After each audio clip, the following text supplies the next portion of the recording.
그 후 며칠이 안 되어 둘째 아들이 재물을 다 모아가지고 먼 나라에 가 거기서 허랑방탕하여 그 재산을 낭비하더니 다 없앤 후 그 나라에 크게 흉년이 들어 그가 비로소 궁핍한지라 가서 그 나라 백성 중 한 사람에게 붙여 사니 그가 그를 들로 보내어 돼지를 치게 하였는데 그가 돼지 먹는 쥐엄 열매로 배를 채우고자 하되 주는 자가 없는지라.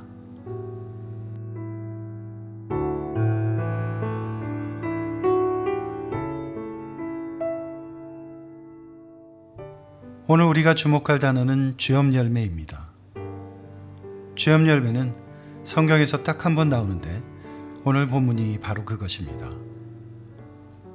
콩과에 속하는 쥐엄나무의 열매는 사람이 소화시키기 어려워 주로 돼지와 같은 동물의 먹이로 사용되었습니다. 그런데 오늘 본문을 보면 아버지의 재산을 다 허비한 작은 아들이 너무나 배가 고파 그 쥐엄 열매로 배를 채우고자 합니다. 이 장면은 아버지 집을 떠나 망하게 된 아들의 모습이 얼마나 비참한 것인지를 잘 보여줍니다. 또한 굶주림에 지쳐 쥐엄 열매를 구하는 이 아들의 모습은 하나님을 떠나 공고한 지경에 처하게 된 현대인을 상징합니다. 아버지 집을 떠난 사람들은 모두 그와 같이 됩니다. 쥐엄 열매조차 주는 자가 없는 비참한 신세인 것입니다. 오늘 우리는 하나님께서 주신 말씀을 통해 아버지 집을 떠나는 것이 우리 삶에 어떤 결과를 가져오는지 돌아보게 될 것입니다. 또 이르시되 어떤 사람에게 두 아들이 있는데 그 둘째가 아버지에게 말하되 아버지여 재산 중에서 내게 돌아올 분깃을 내게 주소서 하는지라. 아버지에게는 두 아들이 있습니다. 그런데 그 둘째가 너무나 엄청나고 충격적인 요구를 합니다. 아버지에게 내게 돌아올 분깃, 즉 유산을 요구한 것입니다. 이것은 아직 멀쩡히 살아계신 아버지에게 죽으라고 말하는 것과 같습니다. 현대인의 시각으로 바라보아도 그렇지만 고대 근동의 문화적인 배경에서 바라보면 더욱 그렇습니다. 그런데 이 어리석고 악한 아들의 모습은 어딘가 우리들과 닮았습니다. 아버지가 살아계신데도 당당히 유산을 요구하는 아들은 살아계신 하나님 앞에서 살면서도 마치 하나님이 계시지 않는 것처럼 행동하는 우리 자신의 모습인 것입니다. 현대인들은 자유를 꿈꿉니다. 어리석은 아들이 아버지 집을 떠나 자유롭게 살기 원했던 것처럼 하나님 품을 떠나 제멋대로 살고 싶은 것입니다. 누구의 구속도 받고 싶어 하지 않습니다. 먹고 싶은 대로 먹고 하고 싶은 대로 하고 가고 싶은 대로 갈 수 있는 자유, 이것이 가장 중요합니다. 그래서 그 아들은 아버지에게 감히 자신에게 돌아올 분깃을 요구한 것입니다. 그리고는 떠날 생각만 합니다. 어떻게든 내 마음대로 살 수 있는 곳을 찾아 떠날 궁리만 한 것입니다. 왠지 저 밖에 진짜 세상이 있을 것만 같습니다. 그런데 여기에 참 이상한 것이 하나 있습니다. 그것은 바로 어리석은 아들의 더 어리석은 요구에 기꺼이 응하는 아버지입니다. 아버지가 그 살림을 각각 나눠주었더니 아들은 어리석어 사리를 분별하지 못합니다. 부끄러움도 두려움도 모르고 그저 자신의 죄악된 마음이 이끄는 대로 행동하고 있는 것입니다. 그런데도 아버지는 살림을 나누어 줍니다. 아들의 그 모든 것을 알면서도 말입니다. 왜일까요? 어쩌면 아버지는 자식을 올바른 길로 인도해야 할 의무를 소홀히 하고 있는 것은 아닐까요? 억지로라도 매를 들어서라도 그 아들을 집에 주저앉혀야 하는 것이 아닐까요? 존 칼빈은 이 비유를 주석하면서 예수님께서 이 비유를 통해 아버지 하나님의 무한하신 선하심과 이루 헤아릴 수 없이 크신 인자하심을 우리에게 보여주시려고 했다고 적습니다. 그렇습니다. 아담으로 하여금 선과 악을 알게 하는 나무의 열매를 선택할 자유를 주신 하나님은 또한 우리에게도 아버지 집에 머무를지 그 풍성한 집을 떠날지 선택할 자유를 주십니다. 그런데 여기서 정말 중요한 것은 그것을 허락하시는 아버지의 사랑은 그 아들을 결국 다시 찾을 것을 각오한 사랑이라는 것입니다. 아버지는 아들에게 떠날 자유를 주었지만 그를 향한 사랑은 결코 포기하지 않습니다. 아들을 다시 찾기 위한 아버지의 사랑이 어떠한지는 지난 시간의 말씀을 통해 들었습니다. 아무튼 분명한 것은 그런 아버지의 사랑이 우리의 이해를 뛰어넘는다는 사실입니다. 아버지는 어리석은 아들이 이해할 수도 감당할 수도 없을 만큼 크고 놀라운 사랑으로 그의 요구를 받아들였던 것입니다. 이제 그 아들이 어떻게 했는지 찾아봅시다. 그 후 며칠이 안 되어 둘째 아들이 재물을 다 모아가지고 먼 나라에 가 거기서 허랑방탕하여 그 재산을 낭비하더니 다 없앤 후 그 나라에 크게 흉년이 들어 그가 비로소 궁핍한지라. 먼저 어리석은 아들은 아버지가 나누어준 살림을 전부 재물로 바꿉니다. 살림을 재물로 바꾼 아들의 행동이 의미하는 바는 매우 큽니다. 살림으로 번역한 비오스는 생명이라는 뜻도 가지고 있습니다.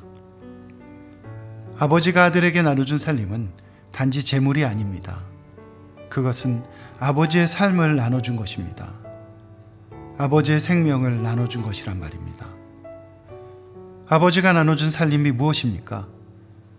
한평생 아버지의 삶이 녹아있는 것입니다. 아버지의 시간과 노력과 눈물과 땀이 거기에 있습니다.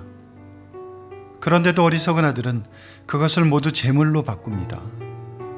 이 어리석은 아들은 남들과는 결코 나눌 수 없는 아버지의 삶과 생명을 언제든 낭비하고 다 없앨 수 있는 것으로 바꿔버린 것입니다.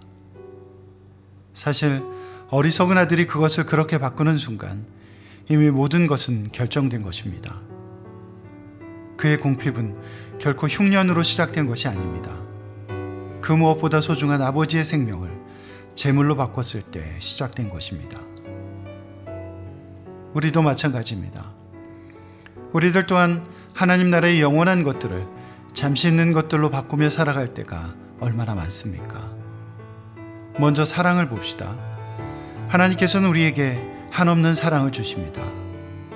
우리를 구원하기 위해 인간의 몸을 입고 이 땅에 오시고 목숨까지도 아낌없이 주십니다. 하지만 우리는 세상 즐거움과 거짓 행복을 얻기 위해 그 사랑을 너무나 쉽게 내어줍니다. 기쁨은 어떻습니까? 아버지 집에는 넘치는 기쁨이 있습니다. 그것은 예수님께서 제자들에게 주신 평안처럼 세상이 알 수도 줄 수도 없는 것입니다. 그런데 하나님의 영광을 기뻐하며 누려야 할 우리는 세상이 주는 잠시의 기쁨을 얻기 위해 기꺼이 그것을 포기합니다. 또 풍성함이 있습니다. 하나님 나라는 우리가 약할 때 오히려 강하게 되는 풍성함으로 넘칩니다. 하지만 우리는 세상 재물의 허망함과 그것을 맞바꿉니다. 재물은 하나님 나라의 풍성함에서 우리의 시선을 거두어 초라한 자신에게 붙잡아 둡니다. 재물이 초라한 이유는 무엇입니까? 바로 그것의 허무함 때문입니다. 세상 재물은 모든 것을 줄 것처럼 보이지만 결코 오래 머물지 않습니다.